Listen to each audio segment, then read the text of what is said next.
पहले हमेशा होता था कि भाई मधुर बनाता है, मधुर का फॉर्मूला, मधुर ही उसको हिट कर सकता है, हमसे नहीं होता करने के लिए, बस हमको बजट नहीं मिलता है। मैंने हर एडवर्सिटी में मैंने फिल्म बनाई है, छोटे से छोटे बजट में भी बनाई है। मुझे जब पेज 3 के लिए मैंने बड़ी बड़ी एक्टर्स को अप्रोच किया, मेरे पास बजट नहीं था ना, मेरे पास उनकी रिक्वायर्ड डेट्स थी, मेरे को नहीं मिला, तो मैंने कोंकणा शर्मा को साइन किया, जिसको नोबडी न्यू हुआ कोंकणा सेन। उसने एक ही पिक्चर की थी, वो मुझे याद है, मिसेस एंड मिसेस अय्यर, वो भी इंग्लिश में थी और बहुत ही निश थी वो, हालांकि बहुत प्यारी फिल्म थी वो, बहुत ही ब्रिलियंट फिल्म थी, बड़ा अच्छा परफॉर्मेंस था उसका, अपर्णा सिंह जी ने डायरेक्ट किया था उसको। तो लेकिन बॉलीवुड में, इंडियन फिल्म इंडस्ट्री में अगर बात करो तो उसको पेज 3 से इंट्रोड्यूस किया गया, she became a pan India face. Correct. Hey hello everyone, this is your Bollywood spy यानी कि आरजे दिव्य सोलगाम, और इस वक्त मेरे साथ एक ऐसे इंसान मौजूद है जिन्हें नेशनल अवार्ड जीतने का मतलब जुनून तो है ही, वो जीतते ही जाते, एक बार नहीं, दो बार नहीं, मल्टीपल अवार्ड विनर, दैट्स मधुर भंडारकर। मधुर, सबसे पहले तो डबल ट्रिपल कॉन्ग्रेचुलेशंस कहूंगा। पहले तो पिछले साल जो नेशनल अवार्ड जीता, उसके बाद बबली, ओ माय गॉड, मतलब जो मास अपील मिले, एंड नाउ इंडिया लॉकडाउन। ये मतलब मैंने जब इसका टीजर देखा, जो लुक देखा, एक ऐसा लगा this is the Madhur Bhandarkar stamp on it. वो पूरी हार्ड हिटिंग फैक्टर, वो काफी कुछ चीजें ऐसे रिलेटेबिलिटी में। लेकिन आपसे जानना चाहूंगा रिएक्शंस एंड फीडबैक्स इन सब के लिए कैसे रहे? Great, I think the teaser का जो रिएक्शन आया बहुत ही कमाल था, और उसके बाद जो ट्रेलर आया, people have really applauded and people have been calling me every now and then on social media, ji, Instagram, Facebook and Twitter, everywhere. And personally बहुत लोगों ने फ़ोन किया मुझे, कहा कि बहुत रियल, बहुत हार्ड हिटिंग है। ये साल तुमने दो अलग कॉन्ट्रास्टिंग फिल्म बनाई है, एक बबली बाउंसर जो बहुत ही फैमिली एंटरटेनर थी, जी। बहुत एक रियल थी वो भी, और ये जो बहुत ही हार्ड हिटिंग रियल, जो एक मधुर का स्टैम्प है। मुझे अच्छा लगता है, देखिए एज अ फिल्म मेकर मुझे लगता है कि गामा, मैं I am a story teller, मैं हमेशा कहता हूँ कि एज अ स्टोरी टेलर मुझे हर टाइप की स्टोरी बोलनी चाहिए, चाहे वो हार्ड हिटिंग हो, चाहे वो फैमिली एंटरटेनर हो, चाहे वो ग्लैमरस वर्ल्ड की कहानी हो, चाहे वो ट्रैफिक सिग्नल जैसा हो। तो मुझे लगता है एज अ फिल्म मेकर मुझे अलग अलग कहानियाँ बोलना अच्छा लगता है, और इस बात की खुशी है मुझे कि ये साल 2022 मेरे लिए काफ़ी इज बीन गुड फॉर मी।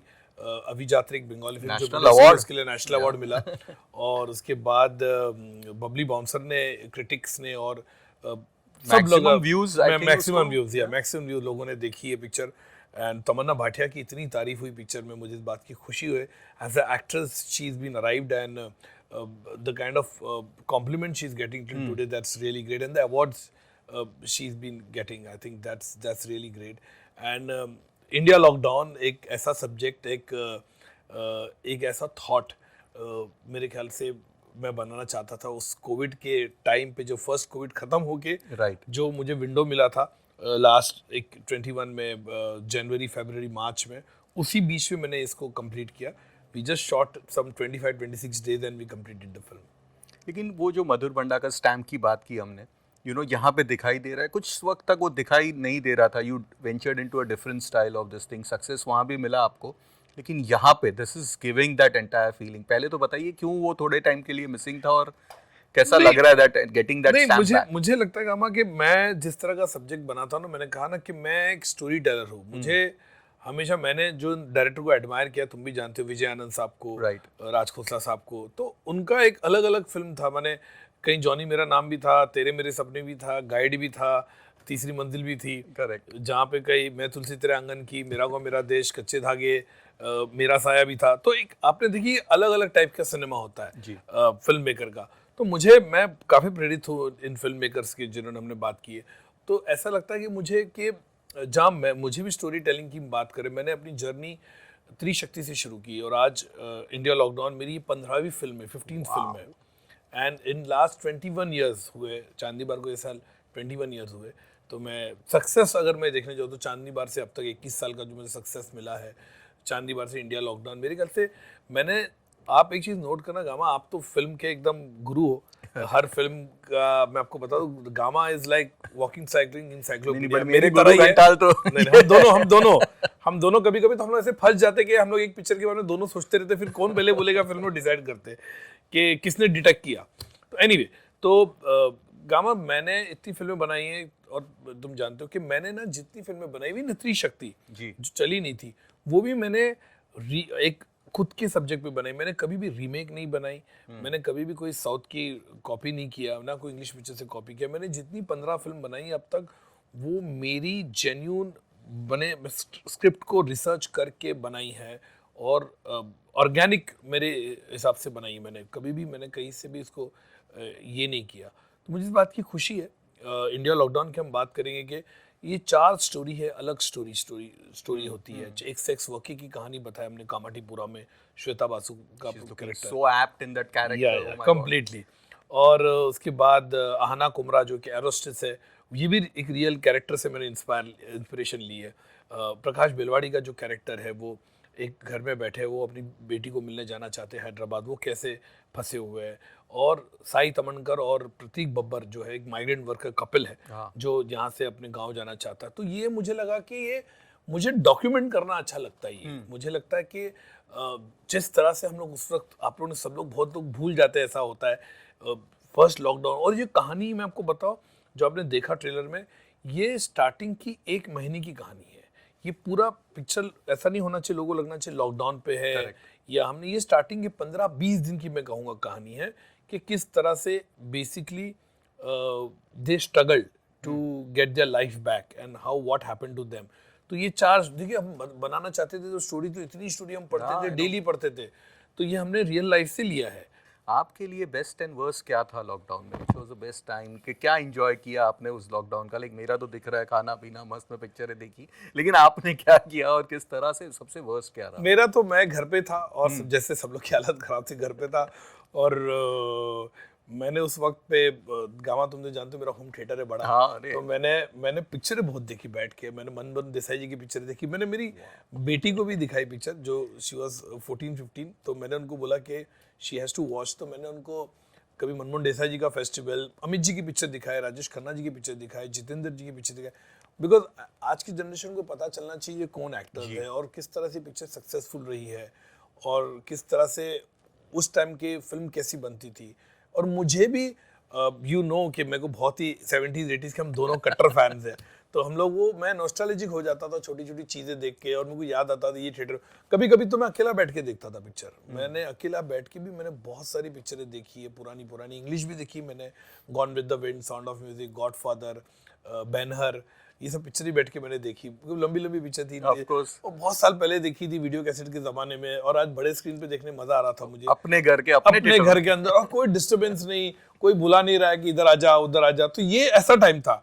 आज होता तो बुलाता, आज इधर आ जा, उधर पार्टी कर रहे हैं, या इधर बैठेंगे, इधर चलेंगे, आज पिक्चर देखेंगे, या किसी घर में गेट टुगेदर है।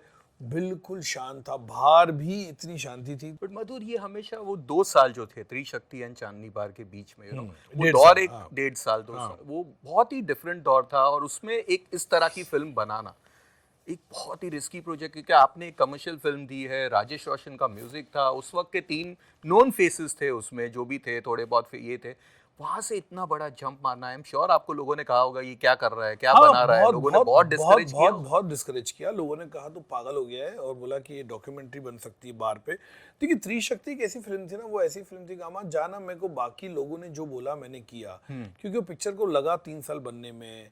और बॉक्स ऑफिस स्टेटस अनफॉर्चुनेट कहूंगा कि तीनों के, मिलिंद गुनाजी, शरद कपूर, अरशद वारसी की, बहुत ही उनकी बाकी बहुत सी पिक्चरें नहीं चली। करेक्ट। और पिक्चर्स का सब्जेक्ट स्टेल हो गया था। कहीं जाके मैं बहुत प्रैक्टिकल हूँ, जब मुझे लगा कि एक बोलते ना टाइम चेंज हो गया था फिल्म इंडस्ट्री में, पिक्चर स्टेल हो गया था। मुझे पता है पिक्चर का कुछ होना जाना नहीं है, लेकिन ये था कि मैं नहीं चाहता उसको, पिक्चर को कैसे भी करके रिलीज हो गया, जो किया मेरे producer. I really appreciate, picture release हुई, क्योंकि मैं नहीं चाहता था मेरी पिक्चर डब्बे में जावे या रिलीज ही नहीं हुए। तो यहाँ पे आपको पता है इंडस्ट्री में बोल देते हैं, अरे डब्बा हो गई पिक्चर, पनौती है, ये है, 50 चीज़ें यहाँ पे इन्वेंटोस चालू हो जाते रातों रात कि ऐसा है। तो मैं कोशिश ये की कि पिक्चर उसको रिलीज हुई, और जिन्होंने भी देखी उन्होंने कहा कि technically he is good, but he is let down by a cliche script. तो मुझे कहीं, और जो मुझे पर्सनली तौर पे जानते थे गामा, दिनों की मधुर की सेंसिबिलिटी अलग है, मधुर अलग सिनेमा बनाता। मुझे याद है मैंने एक प्रोड्यूसर के पास त्रिशक्ति से पहले गया था कुछ ऐसे सब्जेक्ट्स पे लेके, जिसमें सोशल रेलिवेंट सब्जेक्ट था, हार्ड हिटिंग था।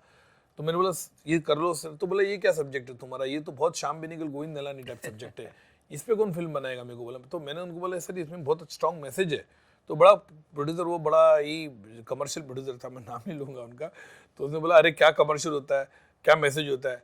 तो बोला एक काम करो, क्या तुम्हारा मैसेज है, मुझे फॉरवर्ड करो, मैं इस पे भेजता हूँ मैसेज पे। वो भी व्हाट्सएप तो नहीं था, बोले 1 रुपया लगता है एक मैसेज का, आपको कितने लोग हैं, 500 1000, वो मैं 1000 मैसेज भेज दूंगा 1 रुपये का, मैं उसके लिए चाहे 3.5 करोड़ की फिल्म बनाऊंगा? बिल्कुल नहीं। तो मैंने कहा कि तो फिर लोगों ने मुझे समझाया, देख भाई अगर तेरे को तेरी पहली पिक्चर चाहता है चले, तो उस वक्त पे पूरा कमर्शियल का ही बोलबाला था जी। There were very rare picture जो ऐसा आउट ऑफ द बॉक्स होती है, आर्ट फिल्म कहा जाता था उसको। हाँ, वो भी उस एक तरह की डाय फिल्म हो चुका था ना, तो वो भी डाय हो चुका था, कमर्शियल का ही बोलबाला था। तो बोला हमको तो कोई कमर्शियल फिल्म बनानी, हमको कोई मैसेज ओरिएंटेड नहीं चाहिए, हमको तो पक्का गाना चाहिए, अल्ताफ राजा का कवाली चाहिए, लड़की बिकनी में चाहिए, कुत्ता भी चाहिए पिक्चर में, और एक्शन भी चाहिए, हेलीकॉप्टर भी चाहिए, सब चाहिए, सब। तो ये मैंने सब इंग्रेडिएंट जैसे हम कहेंगे ना कमर्शियल पिक्चर का, वो सब तड़का जिसको कहते हैं वो डाला, क्योंकि मुझे लगा कि ठीक है यही सिनेमा सही है।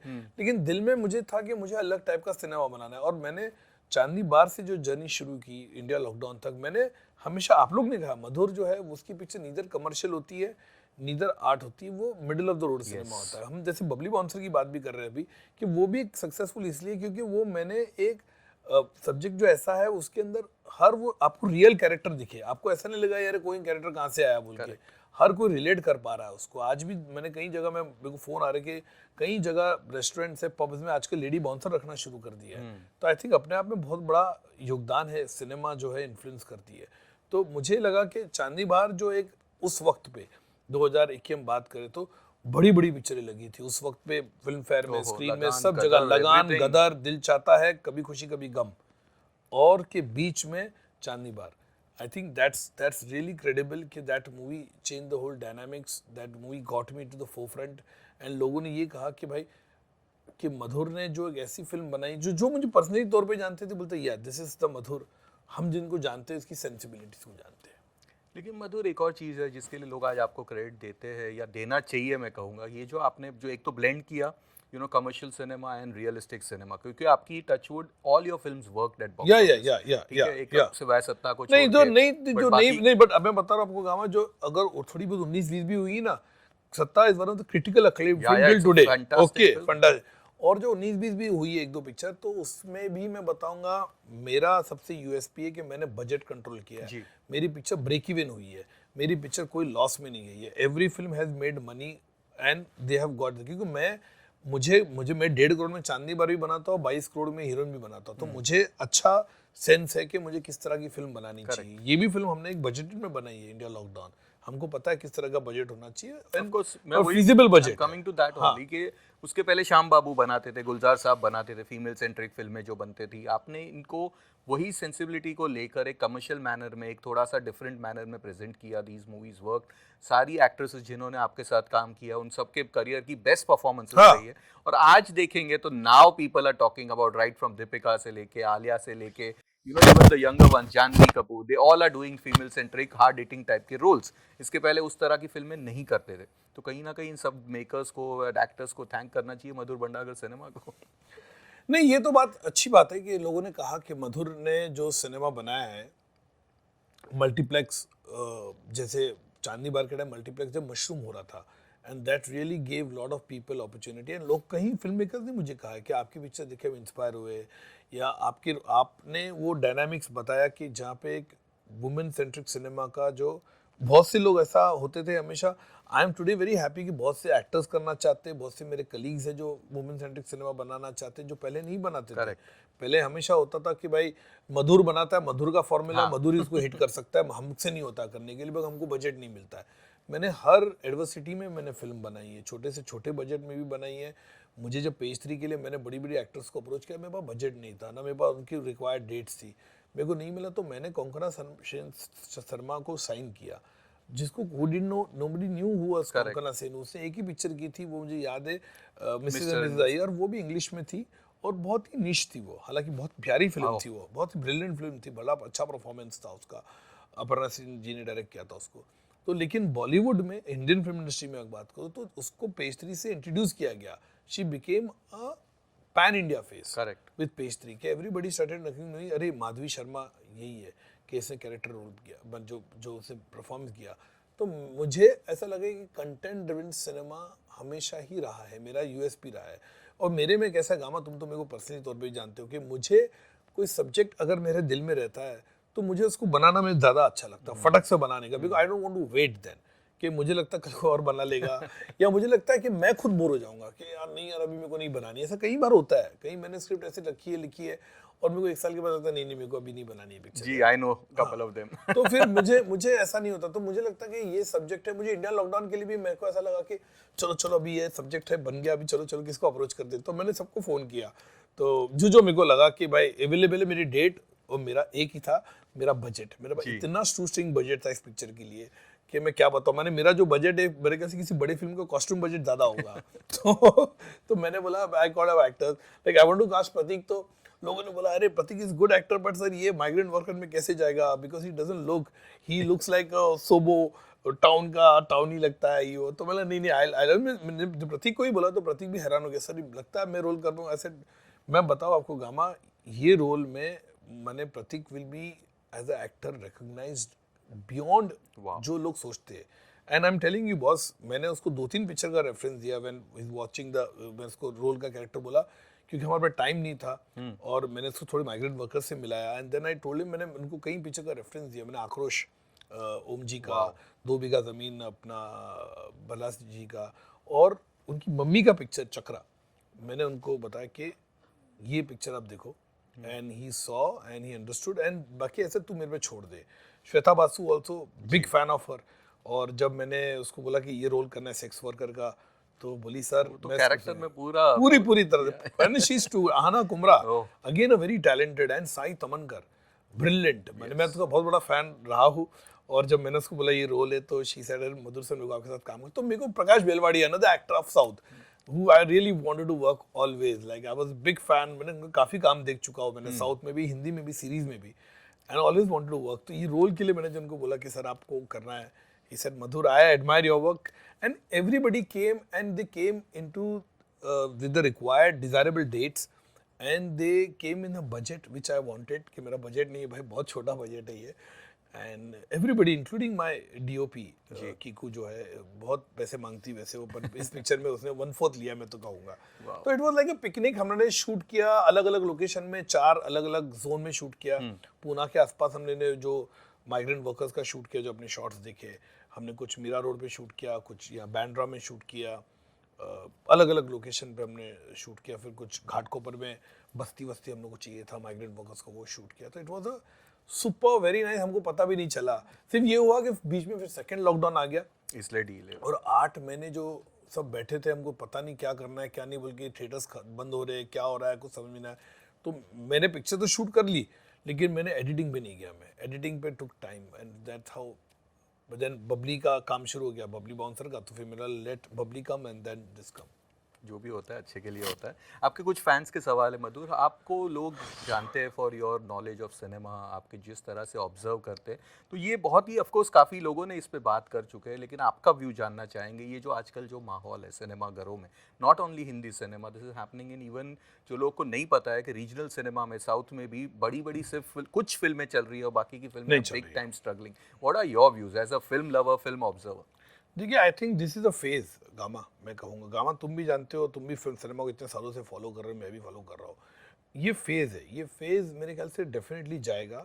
ये बात सही आपने कही, कुछ गिनी चुनी फिल्में हमारे हिंदी सिनेमा में चली है, कुछ साउथ में भी चली है, और यहाँ पे तो साउथ का जो सिनेमा आया है, हमने देखा कंथारा हुआ, पुष्पा हुआ, KGF हुआ, RR हुआ, वो बहुत ही बेहतरीन बिजनेस की है, राइट, और बहुत ही अच्छा बिजनेस किया।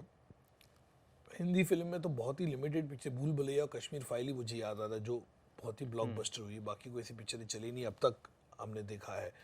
तो मेरे ख्याल से एक फेज़ है, ये फेज़ ख़त्म होगा, आने वाली फिल्में होगी, लोग जाएंगे थिएटर में। ये बात सही कहा आपने कि लोग थिएटर में जाना अभी से परहेज़ कर रहे हैं। लोग को लगता है अरे बहुत बड़ा अगर पिक्चर होगा तो ही देखना है, नहीं तो नहीं देंगे।